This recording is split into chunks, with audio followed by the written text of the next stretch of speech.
southern Nigeria, a powerful kingdom was rising. A kingdom so advanced that visitors from Europe struggled to believe what they were seeing. A kingdom protected by walls so vast that historians would later compare them to the Great Wall of China. This was the Kingdom of Benin, and its story is one of ambition, engineering, wealth, art, and tragedy.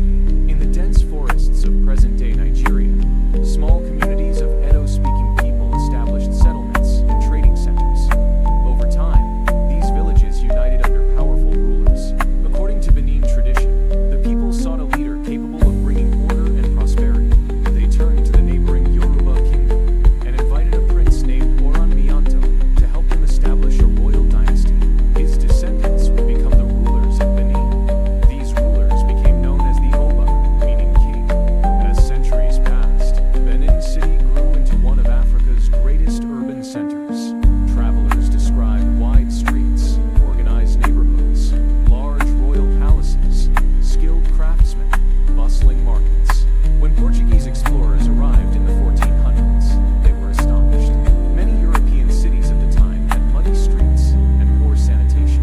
Benin City, by contrast, was carefully planned and administered. The city became the heart of a powerful empire. To protect their kingdom, the people of Benin embarked on one of the most ambitious construction projects in human history. Generation after generation dug enormous moats and raised giant earthen walls. These fortifications stretched around Benin City and across surrounding territories. The combined earthworks became known as the Walls of Benin. Some estimates suggest that the network extended for thousands of kilometers. The amount of earth moved may have exceeded that used in many famous ancient construction projects. Imagine entire communities working for centuries. Not years, not decades. They built until their hands bled and their backs bowed under the weight of the ramparts. Slowly, each generation expanding what the previous generation had built. By the time Europeans arrived, the walls stood as one of humanity's greatest engineering achievements. The kingdom reached its height between the 15th and 17th centuries. Under powerful Obas such as Iware the Great, trade flourished. Merchants exchanged ivory, pepper, palm products, cloth, coral beads. Benin became wealthy and respected. Its rulers wore magnificent coral regalia and commanded loyal armies. The Oba was considered sacred and powerful, ruling through a sophisticated system of chiefs and advisors. Perhaps nothing symbolizes Benin's greatness more than its art. The kingdom's craftsmen created extraordinary works of bronze, brass, ivory, and wood. Today, these masterpieces are known as the Benin Bronzes. The level of detail was astonishing. European visitors could hardly believe African artists had created such sophisticated works. The bronzes recorded kings, warriors, ceremonies, historical events.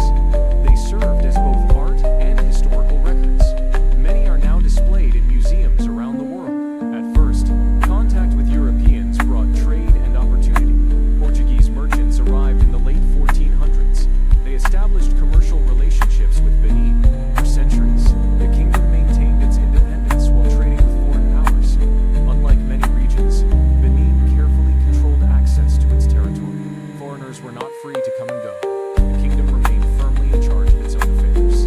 By the late 1800s, European powers were scrambling to colonize Africa. The British Empire wanted control of trade routes and resources. British officials demanded greater access to Benin's territory. The Oba resisted. The kingdom refused to surrender its independence. Conflict became inevitable. Everything changed in 1897. A British force launched what became known as the Benin Expedition of 1897. Thousands of troops advanced on Benin City. The city was captured. The royal palace was looted. Countless artworks were seized. The kingdom was devastated. The famous Benin Bronzes were carried away and scattered across museums and private collections throughout Europe and North America. One of Africa's greatest civilizations had fallen. Although the empire was conquered, its legacy survived. The royal institution continues today under the Oba of Benin. The Edo people remain